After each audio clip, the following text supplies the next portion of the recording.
terms of implementing an educational technology, which is sort of the goal of what we're trying to do. I'm going to talk a little bit about what's happening in Chicago that's really exciting, and perhaps there's an opportunity for a model here in Ireland as well. And then the kind of outcomes and learnings that came out of the experience.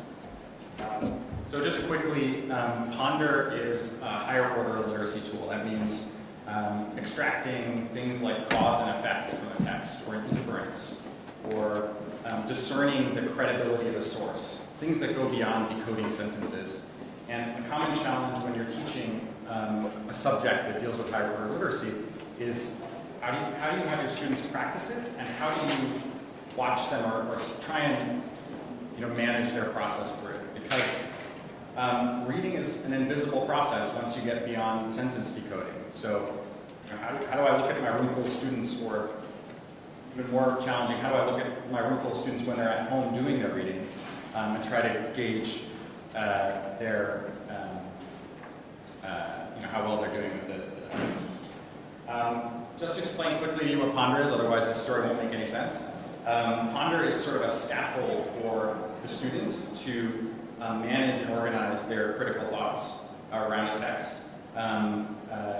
Given a level, there's a set of predefined critical thoughts that they select from and attach to a text, which is a powerful scaffold, as we say in the US. That's a term that you guys use here, for the student. But it has another important characteristic as well, which is that these predefined sentiments, which are things like, I'm skeptical of this, or this is a weak argument, or I disagree with this, or I think this is funny or sad, we can aggregate those. So even when you're teaching a very long text, or a lot of different texts, you can kind of get a forest for the trees view of the thoughts and thinking that your students are doing to better help you guide discussion in the classroom. So we had been running, kind of doing research and development of Ponder for 2 years before we decided we were ready enough to try and do an efficacy study, which we did at the higher ed level at the San Francisco State University last summer. It went very well, and it kind of, we knew that at that point we probably had it running in maybe 24 classes. And we just wanted a scientific measure of the impact that it had. I'll talk more about that in a second. We had then publicly launched over the summer, and we were trying to replicate the same thing in K-12. That's what we call kind of primary and secondary school in the US. It's everything before university in the US. And it's very, very hard to do. The classes are smaller, there's a lot more kind of bureaucracy around it, and there's a lot more confusion around how you measure outcomes, because assessments are such a controversial topic. At that time, the Chicago public school system got in touch with us because they had decided to try and create a system to assess and evaluate educational tools and their impact on educational outcomes. And this was extremely exciting for us because we had been trying to create this with the schools that we were working with, and it was very difficult. Assessing an educational outcome in the humanities in subjects where there kind of is no right answer, or where discussion is kind of the path to understanding is very open-ended. It's incredibly difficult to figure out whether you're succeeding or not, except with kind of qualitative assessments. The efficacy dilemma in trying to evaluate educational tools, especially in K-12, is that there's a general sense, right, that we don't want to disrupt the educational process of our students. We should use only proven technologies in the classroom. Of course, the problem there is, how do you prove that the technology is good other than trying it in the classroom? So, totally reasonable, goal of not disrupting the process, but also clearly, if we are to select tools carefully that actually impact education, we're going to need a system to do that. Chicago, third biggest city in the U.S.,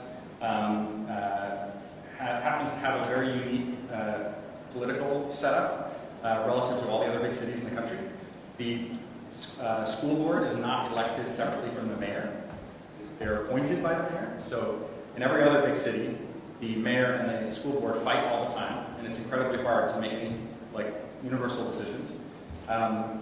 In Chicago, they are one and the same because one of them picks the others. So they're able to do things in ways that a lot of other big cities Chicago's also really interesting because it's a giant city, but it's incredibly diverse, and incredibly diverse in a very kind of gradual way. So there's no hard lines, geographic lines separating different communities. There's a lot of different socioeconomic diversity, a lot of ethnic diversity. So if you were going to create a scientific platform for evaluating the performance of a tool in various contexts, either school performance or socioeconomic situations, it's a great place. It's a great place to have a test tube. And that's what Chicago wanted to do. So their plan was use the sort of diversity or the sort of inherent features of Chicago, both politically and structurally, as a way to measure performance of educational tools. So now let's jump to the study that we had done at the higher ed level. So in university, Ponder is a tool to help professors manage the diverse readings of the students in their class. So, I may be teaching about medieval history, but the students in my class may be reading and researching many different things. It can be difficult for me to adapt my lecture to address their individual concerns and questions and confusion. Ponder helps do that, and the way it does that is by kind of supporting the discussion process that happens outside the classroom and giving the professor visibility into that discussion. Implementing a controlled study in higher ed was fairly straightforward. We had a professor who was teaching 4 sections of the same class. We used Blackboard forums, which are kind of a standard discussion forum tool that's, you guys may or may not have it here, it's a traditional discussion forum, and then 2 using Ponder. And we were able to show very measurable results coming out of that we believe were fairly well designed. It was actually designed by some researchers at the School of Education there. But when we went to go and try and implement that in K-12, it was very difficult to it was very difficult to control enough of the variables to actually be able to say the difference between the performance of these 2 classes is these 2 technologies. So the plan in Chicago was select a viable school, introduce Ponder to the teachers there, try to figure out how we were going to adapt it into their specific situation, address sort of technology implementation at that school, which is often dependent on school infrastructure, whereas at the university level, it's usually dependent on personal devices, at least in the US.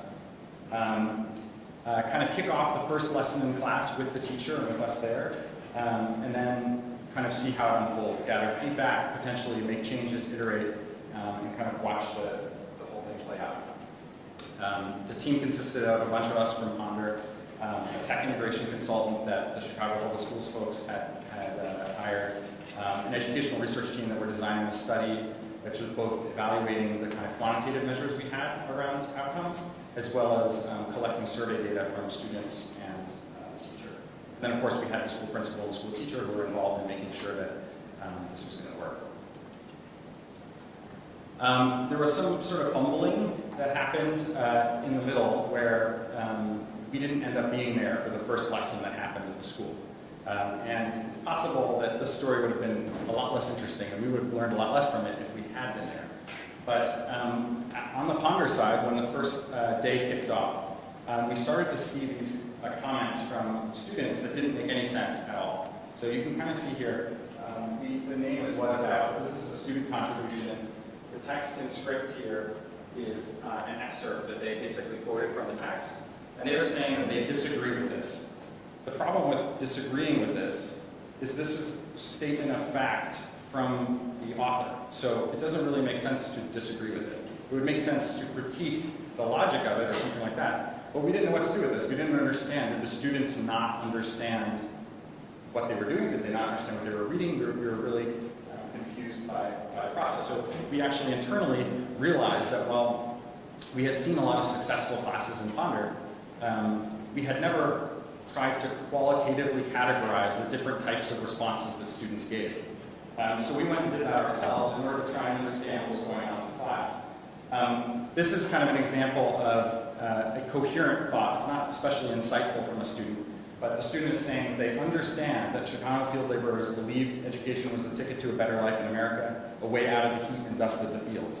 At least here, it's possible to understand that the student does understand this. And in fact, this school has a high Hispanic population, and it's very likely that the student and or their parents understand this on a whole level. 5 minutes. Yep. Here's an example of a more insightful comment from a student that would actually be a kind of opportunity for discussion in class. The student would like examples of someone the author is quoting as thinking there are advantages to segregated schooling. So the whole point of this module in the course is to talk about the disadvantages of segregated schooling. And this student calls out that in the text, there is in fact, that someone thinks that there are advantages to segregated schooling. This is a good opportunity to talk about it in class. I'll kind of skip ahead a little bit here, but we ended up going and spending a day, actually literally in the classroom the whole day with a series of classes all using Ponder. We discovered that there was a misunderstanding in the way the teacher was using the tool. And not only was there a misunderstanding in the way she was using it, but the way that we were proposing that she use it did not fit the kind of classroom dynamic that she had in the class. She wanted her students to be doing critical reading, but Ponder is really kind of, at that point, was designed for independent critical reading. And she was doing kind of group reading together in the class. We had kind of looked initially at the process of implementing an instructional technology as initial kind of sniff test to see, does what this tool says it's doing make sense? Is it something that we're interested in? Implementing it, which we kind of imagined had more to do with the logistics or mechanics of the technology infrastructure at the school. And then, once you have that all working, you can try to measure the educational outcomes that come as a result of it. We kind of realized through this process that process fits technology in schools in general, but that using a tool that isn't just kind of supporting the instructional process, but is really woven into it, there's kind of another level of thinking that you need, evaluation you need to do. So we kind of revised this process of implementation to include something specific to what kind of lesson design that needs to happen with the teacher. That may not, I'm curious if you guys think that's a revelation, but it was an important distinction to us that implementing technology, that many technologies give us this false sense false sense that you can kind of, apply a technology to a classroom and have it get better. Think of something like an infrastructure thing like Google Docs. You can, use it instead of your normal documents. But tools that are actually woven in with your pedagogical thinking are much more complicated than ever.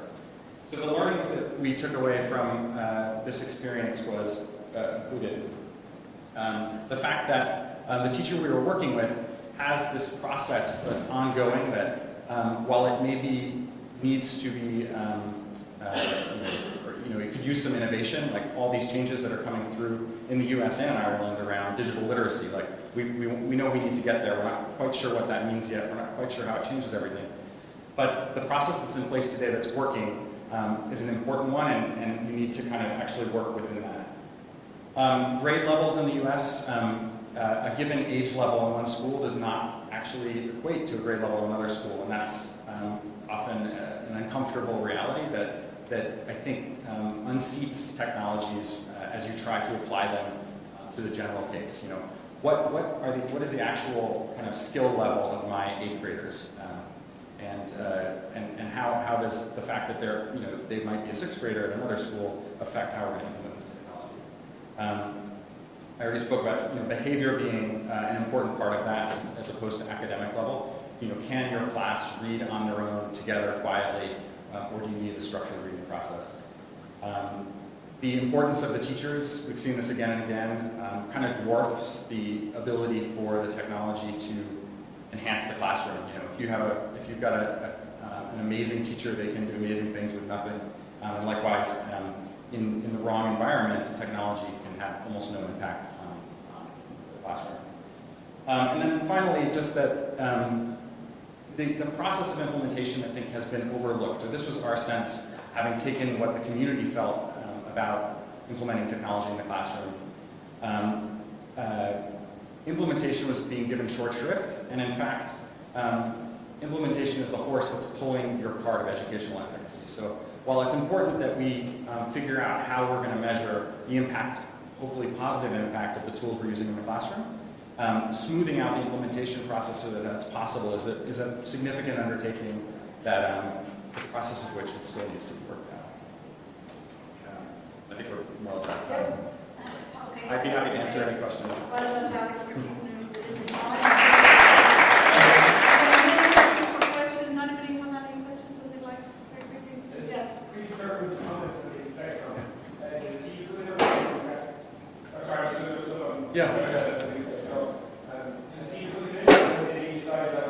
They're configured by class. So you kind of need to pick a set, and for the student, they're predetermined.